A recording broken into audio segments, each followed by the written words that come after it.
So hello everyone, welcome to my channel. So ಇವತ್ತಿನ ವಿಡಿಯೋನಲ್ಲಿ ನಾನು NEET 2023 registration complete step by step process short ಆಗಿ ನಿಮಗೆ explain ಮಾಡ್ತಾ ಇದ್ದೀನಿ. ಸೊ ವಿಡಿಯೋ ನೋಡುವ ಮುಂಚೆ ನನ್ನ ಚಾನೆಲ್ಗೆ ಸಬ್ಸ್ಕ್ರೈಬ್ ಮಾಡಿ, ಈ ವಿಡಿಯೋನು ಲೈಕ್ ಮಾಡಿ, ಶೇರ್ ಮಾಡಿ, ನಿಮ್ಮ ಸಜೆಷನ್ಸ್ ಹಾಗೂ ಡೌಟ್ಸ್ಗಳನ್ನು ಕಮೆಂಟ್ ಮಾಡಿ. ಇನ್ಸ್ಟಾಗ್ರಾಮ್ ಐಡಿ ಮತ್ತು ಟೆಲಿಗ್ರಾಮ್ ಚಾನಲ್ ಡಿಸ್ಕ್ರಿಪ್ಷನ್ನಲ್ಲಿ ಲಿಂಕ್ ಇದೆ, ಅಲ್ಲಿ ಕೂಡ ನೀವು ಜಾಯಿನ್ ಆಗ್ಬೋದು. ಸೊ ಫಸ್ಟ್ ನೀಟ್ 2023 ರಿಜಿಸ್ಟ್ರೇಷನ್ ಮಾಡಲು ನೀವು neet.nta.nic.in ನಲ್ಲಿ ಹೋಗಿ ಏನು ನೀಟ್ 2023 ರಿಜಿಸ್ಟ್ರೇಷನ್ ಟ್ಯಾಬ್ ಇರುತ್ತೆ, ಅಲ್ಲಿ ಕ್ಲಿಕ್ ಮಾಡಿ. ಇಂಥದ್ದೊಂದು ಪೇಜ್ ಬರುತ್ತೆ, ಅಲ್ಲಿ ನ್ಯೂ ರಿಜಿಸ್ಟ್ರೇಷನ್ ಕ್ಲಿಕ್ ಮಾಡಬೇಕು. ಓಕೆ, ನ್ಯೂ ರಿಜಿಸ್ಟ್ರೇಷನ್ ಕ್ಲಿಕ್ ಮಾಡಿದ್ಮೇಲೆ ನಿಮಗೆ ಒಂದು ಇನ್ಸ್ಟ್ರಕ್ಷನ್ ಪೇಜ್ ಬರುತ್ತೆ. ನಿಮಗೆ 3 ಸ್ಟೆಪ್ಸ್ ಇದೆ. ಫಸ್ಟ್ ರಿಜಿಸ್ಟ್ರೇಷನ್ ಮಾಡಬೇಕು, ಆಮೇಲೆ ಅಪ್ಲಿಕೇಶನ್ ಫಾರ್ಮ್ ಫಿಲ್ ಮಾಡಬೇಕು, ಆಮೇಲೆ ಫೀ ಪೇಮೆಂಟ್ ಮಾಡಬೇಕು.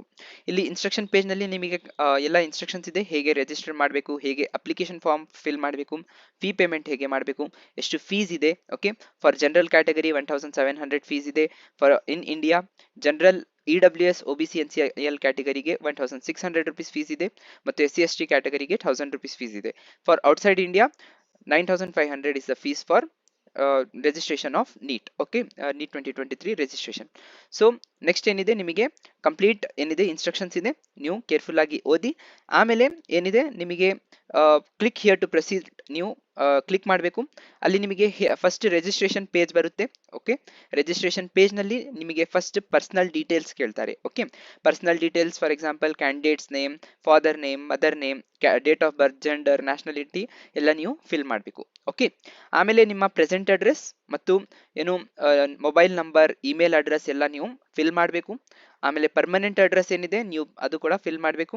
ಓಕೆ, ನೀವು ಒಂದು ಪಾಸ್ವರ್ಡ್ ಚೂಸ್ ಮಾಡಿ ನೀವು ಅಲ್ಲಿ ಎಂಟರ್ ಮಾಡಬೇಕು, ಮತ್ತು ಸೆಕ್ಯೂರಿಟಿ ಪಿನ್ ಎಂಟರ್ ಮಾಡಿ ಸಬ್ಮಿಟ್ ಮಾಡಬೇಕು. ಇಲ್ಲಿ ನಿಮ್ಮ ರಿಜಿಸ್ಟ್ರೇಷನ್ ಕಂಪ್ಲೀಟ್ ಆಗುತ್ತೆ. ಓಕೆ, ನಿಮ್ಮ ರಿಜಿಸ್ಟ್ರೇಷನ್ ಕಂಪ್ಲೀಟ್ ಆದಮೇಲೆ ಇಂಥದ್ದೊಂದು ನಿಮಗೆ ಪೇಜ್ ಬರುತ್ತೆ, ಕಾಂಟ್ಯಾಕ್ಟ್ ಡೀಟೇಲ್ಸ್ ಕಂಪ್ಲೀಟೆಡ್ ಹಿಯರ್. ಇಲ್ಲಿ ನಿಮಗೆ ನೋಡಬಹುದು, ನಿಮಗೆ ಕಾಂಟ್ಯಾಕ್ಟ್ ಡೀಟೇಲ್ಸ್ ಕಂಪ್ಲೀಟೆಡ್ ಮತ್ತು ಇಂಥದ್ದೊಂದು ಪೇಜ್ ಬರುತ್ತೆ. ಏನಿದೆ ನಿಮಗೆ ಅಪ್ಲಿಕೇಶನ್ ನಂಬರ್ ಅಲ್ಲಿ ತೋರಿಸುತ್ತೆ. ಓಕೆ, ಫಾರ್ ಎಕ್ಸಾಂಪಲ್ ಇಲ್ಲಿ ನೀವು ನೋಡಬಹುದು ನಿಮ್ಮ ಅಪ್ಲಿಕೇಶನ್ ನಂಬರ್ ಏನಿದೆ, ಇಲ್ಲಿ application number for example 22041 etcetera ನಿಮಗೆ ತೋರಿಸುತ್ತೆ. ಓಕೆ, ಇಲ್ಲಿ ನಿಮ್ಮ ರಿಜಿಸ್ಟ್ರೇಷನ್ ಕಂಪ್ಲೀಟ್ ಆಗುತ್ತೆ. Okay, registration details completed. Okay, next ಏನಿದೆ ಅಪ್ಲಿಕೇಶನ್ ಫಾರ್ಮ್ ನೀವು ಕಂಪ್ಲೀಟ್ ಮಾಡಬೇಕು. ಅಪ್ಲಿಕೇಶನ್ ಫಾರ್ಮ್ ಕಂಪ್ಲೀಟ್ ಮಾಡಬೇಕಂದ್ರೆ ನಿಮಗೆ ಇಲ್ಲಿ ಕಂಪ್ಲೀಟ್ ಅಪ್ಲಿಕೇಶನ್ ಫಾರ್ಮ್ ಅಂತ ಅಲ್ಲಿ ಒಂದು ಟ್ಯಾಬ್ ಬರುತ್ತೆ, ಅಲ್ಲಿ ಕ್ಲಿಕ್ ಮಾಡಬೇಕು. ಓಕೆ, ಏನು ಅಪ್ಲಿಕೇಶನ್ ಫಾರ್ಮ್ ಫಿಲ್ ಮಾಡಬೇಕಂದ್ರೆ first candidate name, date of birth ಎಲ್ಲ ನಿಮ್ಮ ಡೀಟೇಲ್ಸ್ ಏನಿದೆ ನೀವು ಫಿಲ್ ಮಾಡಿ. ಓಕೆ, ಮತ್ತು ನಿಮ್ಮ ಏನಿದೆ if you are PWD you should enter yes, or if you are not PWD candidate you should enter no. Okay, diabetic are you diabetic ಎಲ್ಲ ನೀವು ಏನಿದೆ ಕರೆಕ್ಟಾಗಿ ಫಿಲ್ ಮಾಡಿ.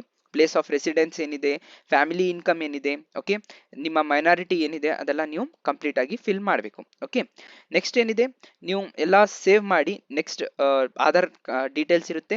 ಓಕೆ, ನಿಮ್ಮ ಆಧಾರ್ ನಂಬರ್ ಮತ್ತು ಏನು candidates name, gender, date of birth ಎಲ್ಲ ನೀವು ಫಿಲ್ ಮಾಡಬೇಕು. ಓಕೆ, ಇದೆಲ್ಲ ಸೇವ್ ಮಾಡಿದ್ಮೇಲೆ ಮತ್ತೆ ನಿಮಗೆ ಎಕ್ಸಾಮ್ ಸೆಂಟರ್ ಡೀಟೇಲ್ಸ್ ಕೇಳ್ತಾರೆ.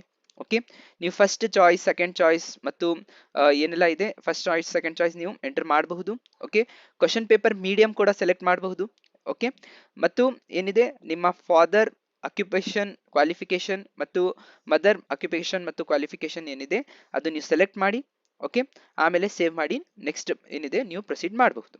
ಈಗ ಕ್ವಾಲಿಫಿಕೇಶನ್ ಡೀಟೇಲ್ಸ್ ಇನ್ನೊಂದು ಪೇಜ್ ಬರುತ್ತೆ, ಅಲ್ಲಿ ನೀವು 10th 11th ಮತ್ತು 12th ಡೀಟೇಲ್ಸ್ ಏನಿದೆ ಅಲ್ಲಿ ನೀವು ಎಂಟರ್ ಮಾಡಬೇಕು. Okay, pass status, qualifying exam ಏನಿದೆ, ಓಕೆ, SSLC ಇದ್ರೆ ಅದು SSLC ನೀವು ಎಂಟರ್ ಮಾಡಬೇಕು. ಓಕೆ, ಕಾಲೇಜ್ ಯಾವ್ದಿತ್ತು, ಪ್ರೈವೇಟ್, ಅನ್ಎಡೆಡ್, ಅದೆಲ್ಲ ನೀವು ಗೌರ್ಮೆಂಟ್ ಕಾಲೇಜ್ ಅದೆಲ್ಲ ನೀವು ಅಥವಾ ಗೌರ್ಮೆಂಟ್ ಸ್ಕೂಲ್ ನೀವು ಎಂಟರ್ ಮಾಡಿ. ಓಕೆ, ನೆಕ್ಸ್ಟ್ ಏನಿದೆ ನೀವು ಕ್ವಾಲಿಫಿಕೇಶನ್ ಡೀಟೇಲ್ಸ್ನಲ್ಲಿ 10th 11th 12th ಏನಿದೆ ನೀವು ಫಿಲ್ ಮಾಡಬೇಕು. ಓಕೆ, ನೆಕ್ಸ್ಟ್ ಏನಿದೆ ನೀವು ಸೇವ್ ಅಂಡ್ ನೆಕ್ಸ್ಟ್ ಎಲ್ಲ ನೀವು ಫಿಲ್ ಮಾಡಿದ್ಮೇಲೆ ಸೇವ್ ಅಂಡ್ ನೆಕ್ಸ್ಟ್ ಕ್ಲಿಕ್ ಮಾಡಿ. ಓಕೆ, ನೆಕ್ಸ್ಟ್ ಅಡಿಷನಲ್ ಡೀಟೇಲ್ಸ್ ಕೇಳ್ತಾರೆ. If you are have a twin you should enter yes. Okay, if you don't have a twin you should enter no. Okay, next ಏನಿದೆ ನೀವು first repeater ಇದ್ರೆ did you ever appear in NEET UG examination, ಏನಾದರೂ ನೀವು fresher ಇದ್ರೆ no ಅಂತ ನೀವು click ಮಾಡಿ. If you are repeater you should select yes. Okay, place of birth, state, district ಎಲ್ಲ ನೀವು ಎಂಟರ್ ಮಾಡಿ, ಮತ್ತೆ ಸೇವ್ ಅಂಡ್ ನೆಕ್ಸ್ಟ್ ನೀವು ಪ್ರೊಸೀಡ್ ಮಾಡಬಹುದು. ಎಮರ್ಜೆನ್ಸಿ ಕಾಂಟ್ಯಾಕ್ಟ್ ಡೀಟೇಲ್ಸ್ ಬರುತ್ತೆ, ಅಲ್ಲಿ ನಿಮ್ಮ parents mobile number, email address ನೀವು ಏನಿದೆ ಕಾಂಟ್ಯಾಕ್ಟ್ ಡೀಟೇಲ್ಸ್ ನೀವು ಎಂಟರ್ ಮಾಡಬೇಕು. ನಿಮಗೆ OTP ಬರುತ್ತೆ, OTP ಎಂಟರ್ ಮಾಡಿ ವೆರಿಫೈ ಮಾಡಿ ನೆಕ್ಸ್ಟ್ ನೀವು ಪ್ರೊಸೀಡ್ ಮಾಡಬಹುದು. ಓಕೆ, ನೆಕ್ಸ್ಟ್ ಪ್ರೊಸೀಡ್ ಮಾಡಿದ್ರೆ ನಿಮಗೆ ನೆಕ್ಸ್ಟ್ ಪ್ರೊಸೀಜರ್ ಏನಿರುತ್ತೆ ಅಂದ್ರೆ ಡಾಕ್ಯುಮೆಂಟ್ ಸಬ್ಮಿಟ್ ಮಾಡಬೇಕು. ಈಗ ನೋಡಿ, ಡಾಕ್ಯುಮೆಂಟ್ಸ್ ನೀವು ಸಬ್ಮಿಟ್ ಮಾಡ್ಬೇಕಂದ್ರೆ JPG ಮತ್ತು PDF ಫಾರ್ಮೆಟ್ ಇರುತ್ತೆ. Passport size photograph, left and right hand fingers and thumb impressions ಮತ್ತು signature, post cards size photo ಏನಿದೆ JPG ಫಾರ್ಮೆಟ್ ನಲ್ಲಿ ಇರುತ್ತೆ. ಪರ್ಸನ್ಸ್ ವಿತ್ ಡಿಸಬಿಲಿಟಿ PWD ಇದ್ರೆ ಮತ್ತು 10th ಕ್ಲಾಸ್ ಸರ್ಟಿಫಿಕೇಟ್ ಮತ್ತು ಏನು ಪ್ರೆಸೆಂಟ್ ಅಡ್ರೆಸ್ ಪ್ರೂಫ್ ಡಾಕ್ಯುಮೆಂಟ್ ಏನಿದೆ ನೀವು PDF ಫಾರ್ಮೆಟ್ ನಲ್ಲಿ ನೀವು ಎಂಟರ್ ಮಾಡಬೇಕು. JPG ಫಾರ್ಮೆಟ್ ನಲ್ಲಿ ಪಾಸ್ಪೋರ್ಟ್ ಸೈಜ್ ಫೋಟೋಗ್ರಾಫ್ ಮತ್ತು left and right hand fingers and thumb impression signature ಅದು ಏನು ಇದೆ JPG ಫಾರ್ಮೆಟ್ ನಲ್ಲಿ ಇರುತ್ತೆ.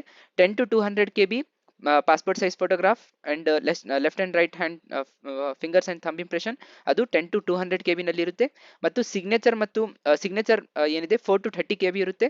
ಪೋಸ್ಟ್ ಕಾರ್ಡ್ ಸೈಜ್ ಫೋಟೋಗ್ರಾಫ್ ಅದು 10 to 200 KB ಇರುತ್ತೆ. ಓಕೆ, ಮತ್ತು PDF ಫಾರ್ಮೆಟ್ ಎಲ್ಲ ನಿಮಗೆ ಏನು PWD 10th ಸರ್ಟಿಫಿಕೇಟ್ ಅದೆಲ್ಲ ನಿಮಗೆ 50 to 300 KB ವರೆಗೆ ಏನಿದೆ ಲಿಮಿಟ್ ಇರುತ್ತೆ. ಓಕೆ, ಈಗ ನೀವು ಇಲ್ಲಿ ನೋಡ್ಕೋಬಹುದು, ಇಲ್ಲಿ ನಿಮ್ಮ ಪಾಸ್ಪೋರ್ಟ್ ಸೈಜ್ ಫೋಟೋಗ್ರಾಫ್ ಇಂಥದ್ದೊಂದು ಏನಿದೆ ಕ್ಯಾಂಡಿಡೇಟ್ ನೇಮ್ ಮತ್ತು ಡೇಟ್ ಆಫ್ ಟೇಕಿಂಗ್ ಫೋಟೋಗ್ರಾಫ್ ಅದು ಮೆನ್ಷನ್ ಇರಬೇಕು 10 to 200 KB JPG ಫಾರ್ಮೆಟ್ ನಲ್ಲಿ. ಮತ್ತು ಏನಿದೆ ನೆಕ್ಸ್ಟ್ ನಿಮ್ಮ left and right hand fingers and thumb impression 10 to 200 KB JPG format ನಲ್ಲಿ ಹೀಗೆ ಇರುತ್ತೆ. ಓಕೆ, ಸಿಗ್ನೇಚರ್ 4 to 30 KB ನಲ್ಲಿ ಇರಬೇಕು. ಓಕೆ, JPG ಫಾರ್ಮೆಟ್ ನಲ್ಲಿ. ಸೊ ನೆಕ್ಸ್ಟ್ ಇದೆಲ್ಲ PDFs ನೀವು ಅಪ್ಲೋಡ್ ಮಾಡಬೇಕು ಡಾಕ್ಯುಮೆಂಟ್ಸ್ ನಲ್ಲಿ. ಡಾಕ್ಯುಮೆಂಟ್ಸ್ ಎಲ್ಲ ಡಾಕ್ಯುಮೆಂಟ್ ಸಬ್ಮಿಟ್ ಆದ್ಮೇಲೆ ನೀವು ಏನ್ ಮಾಡಬೇಕು, ನೆಕ್ಸ್ಟ್ ಪ್ರೊಸೀಡ್ ಮಾಡಬೇಕು. ನಿಮಗೆ ರಿವ್ಯೂ ಮಾಡಲು ರೀಚೆಕ್ ಮಾಡಲು ಕೊಡ್ತಾರೆ, ರಿವ್ಯೂ ಮಾಡ್ಕೋಬಹುದು. ನಿಮ್ಮ ಏನು ಎಲ್ಲ details, personal details, contact details, ನಿಮ್ಮ ಡಾಕ್ಯುಮೆಂಟ್ಸ್ ಯಾವೆಲ್ಲ ಸಬ್ಮಿಟ್ ಮಾಡಿದ್ದೀರಿ, ನಿಮ್ಮ ಎಷ್ಟು ಫ್ಯಾಮಿಲಿ ಇನ್ಕಮ್ ಇದೆ, ಆನ್ಯುವಲ್ ಫ್ಯಾಮಿಲಿ ಇನ್ಕಮ್ ಎಲ್ಲ ನೀವು ಕಂಪ್ಲೀಟ್ ಏನು ಚಾಯ್ಸ್ ಮಾಡಿದ್ದೀರಿ, ಫಸ್ಟ್ ಸಿಟಿ ಚಾಯ್ಸ್ ಯಾವ ಮಾಡಿದ್ದೀರಿ. ಓಕೆ, ಮತ್ತು ಎಲ್ಲ ನೀವು ಕಂಪ್ಲೀಟ್ ಡೀಟೇಲ್ಸ್ ಎಲ್ಲ ನೀವು ಒನ್ಸ್ ವೆರಿಫೈ ಮಾಡ್ಕೋಬಹುದು. ಓಕೆ, ರಿವ್ಯೂ ಮಾಡ್ಕೋಬಹುದು. ನಿಮ್ಮ 10th 12th 11th qualification details fill ಮಾಡಿರ್ತೀರಿ, ಅದೆಲ್ಲ ನೀವು ಕಂಪ್ಲೀಟ್ ಆಗಿ ಒನ್ಸ್ ರಿಚೆಕ್ ಮಾಡ್ಕೋಬಹುದು. ಓಕೆ, ನೆಕ್ಸ್ಟ್ ಏನಿದೆ ನಿಮ್ಮ ಏನು ಡಾಕ್ಯುಮೆಂಟ್ ಸಬ್ಮಿಟ್ ಮಾಡಿದಿರುವ ಡಾಕ್ಯುಮೆಂಟ್ಸ್ ಕೂಡ ನೀವು ರಿವ್ಯೂ ಮಾಡ್ಕೋಬಹುದು. Next final submission of application ನೀವು ಕ್ಲಿಕ್ ಮಾಡಬೇಕು. ಎಲ್ಲ ಕಂಪ್ಲೀಟ್ ಆಗಿ ನೀವು ರೀಚೆಕ್ ಮಾಡಿದ್ರೆ final submission of application click ಮಾಡಿ. ನಿಮ್ಮ ಅಪ್ಲಿಕೇಶನ್ ಫಾರ್ಮ್ ಡೀಟೇಲ್ಸ್ ಎಲ್ಲ ಕಂಪ್ಲೀಟ್ ಆಗಿ ನಿಮ್ಮ ಏನು ಸಬ್ಮಿಟ್ ಆಗಿರುತ್ತೆ. ಓಕೆ, ಸೊ ಇದಾದ್ಮೇಲೆ ನೀವು ಇಲ್ಲಿ ನೋಡ್ಕೋಬಹುದು, after payment of fee you will not be able to edit the filled application details and documents uploaded. ನೀವು ಒನ್ಸ್ ನೀವು ಫೀ ಪೇಮೆಂಟ್ ಮಾಡಿದರೆ ಮತ್ತೆ ನಿಮಗೆ ಎಡಿಟ್ ಮಾಡಲು ನಿಮಗೆ ಅವಕಾಶ ಕೊಡುವುದಿಲ್ಲ. ಓಕೆ, ಸೊ ಅದಕ್ಕಾಗಿ ಒನ್ಸ್ ಬಿಫೋರ್ ಫೀ ಪೇಮೆಂಟ್ ನೀವು ಒನ್ಸ್ ರೀಚೆಕ್ ಮಾಡ್ಕೊಳ್ಳಿ. ಓಕೆ, ಸೊ ನೆಕ್ಸ್ಟ್ ಏನಿದೆ ನಿಮ್ಮ ಇಮೇಲ್ ಏನಿದೆ, ಒನ್ಸ್ ನೀವು ರಿಜಿಸ್ಟರ್ಡ್ ಇಮೇಲ್ಗೆ ಒನ್ ಟೈಮ್ ಪಾಸ್ವರ್ಡ್ ಬರುತ್ತೆ, ಅದು ವೆರಿಫೈ ಮಾಡ್ಕೋಬಹುದು. ಓಕೆ, ನೆಕ್ಸ್ಟ್ ಏನಿದೆ ಫೀ ಪೇಮೆಂಟ್ ನಲ್ಲಿ ನೀವು mode of payment online payment ಇರುತ್ತೆ, ಅಲ್ಲಿ ಪ್ರೊಸೀಡ್ ಮಾಡಿ.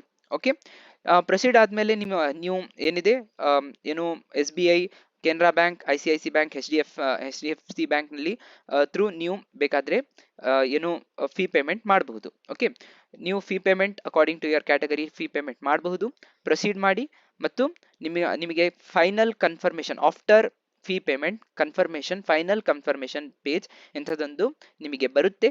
ಓಕೆ, ಕನ್ಫರ್ಮೇಶನ್ ಪೇಜ್ ನಲ್ಲಿ ನಿಮ್ಮ ಅಪ್ಲಿಕೇಶನ್ ನಂಬರ್ ಮತ್ತು ಎಲ್ಲಾ ಡೀಟೇಲ್ಸ್ ನಿಮಗೆ ಇಲ್ಲಿ ಬರುತ್ತೆ. ಓಕೆ, ನೀವು ಮಾಡಿರುವ ಏನು ಪರ್ಸನಲ್ ಡೀಟೇಲ್ಸ್ ಫಿಲ್ ಮಾಡಿರುವ ಮತ್ತು ಡಾಕ್ಯುಮೆಂಟ್ಸ್ ಎಲ್ಲ ಸಬ್ಮಿಟ್ ಮಾಡಿ ಏನೆಲ್ಲ ಡಾಕ್ಯುಮೆಂಟ್ಸ್ ಮತ್ತು ಪರ್ಸನಲ್ ಡೀಟೇಲ್ಸ್ ಏನು ಚಾಯ್ಸ್ ಎಂಟ್ರಿ ನೀವು ಮಾಡಿದ್ದೀರಿ ಅಂದ್ರೆ ಯಾವ ಚಾಯ್ಸ್ ಎಕ್ಸಾಮಿನೇಷನ್ ಸಿಟಿಗೆ ಅದೆಲ್ಲ ನಿಮಗೆ ಇಲ್ಲಿ ಬರುತ್ತೆ. ಓಕೆ, ನೀವು ಕಂಪ್ಲೀಟ್ ಆಗಿ ನೀವು ಕನ್ಫರ್ಮೇಶನ್ ಪೇಜ್ ಒನ್ಸ್ ಥರೋಲಿ ನೀವು ರೀಚೆಕ್ ಮಾಡ್ಕೊಳ್ಳಿ. ಓಕೆ, ಅಡಿಷನಲ್ ಡೀಟೇಲ್ಸ್ ಮತ್ತು ಎಲ್ಲ ಡಾಕ್ಯುಮೆಂಟ್ಸ್ ಸಿಗ್ನೇಚರ್ ಎಲ್ಲ ನೀವು ಒನ್ಸ್ ರೀಚೆಕ್ ಮಾಡ್ಕೋಬಹುದು. ಕನ್ಫರ್ಮೇಶನ್ ಆದ್ಮೇಲೆ ನೀವು ಫೈನಲ್ ಆಗಿ ಸಬ್ಮಿಟ್ ಮಾಡಿ ನಿಮ್ಮ ಪ್ರಿಂಟ್ ಔಟ್ ಕನ್ಫರ್ಮೇಶನ್ ಪೇಜ್ ನೀವು ತಗೋಬೇಕು. ಓಕೆ, ಸೊ ಇಲ್ಲಿ ನಿಮ್ಮ ಏನು ಕಂಪ್ಲೀಟ್ ರಿಜಿಸ್ಟ್ರೇಷನ್ ಏನು ನೀಟ್ 2023 ರಿಜಿಸ್ಟ್ರೇಷನ್ ಕಂಪ್ಲೀಟ್ ಆಗುತ್ತೆ. ಓಕೆ, ಸೊ ಫಸ್ಟ್ ಆಗಿ ನಿಮಗೆ ರಿಜಿಸ್ಟ್ರೇಷನ್ ಮಾಡಿ ಅಪ್ಲಿಕೇಶನ್ ಫಾರ್ಮ್ ಫಿಲ್ ಮಾಡಿ ಆಮೇಲೆ ನಿಮ್ಮ ಫೀ ಪೇಮೆಂಟ್ ಏನಿದೆ ನೀವು ಮಾಡಬೇಕು. ಓಕೆ, ಸೊ ನಿಮಗೆ ಕಂಪ್ಲೀಟ್ ಆಗಿ ಶಾರ್ಟ್ ಆಗಿ ಎಕ್ಸ್ಪ್ಲೇನ್ ಮಾಡಿದ್ದೀನಿ. ನಿಮಗೆ ಏನಾದರೂ ಡೌಟ್ಸ್ ಇದ್ರೆ ನೀವು ಕಮೆಂಟ್ ಸೆಕ್ಷನ್ ಅಲ್ಲಿ ನೀವು ತಿಳಿಸಬಹುದು. Thank you so much. Thanks for watching.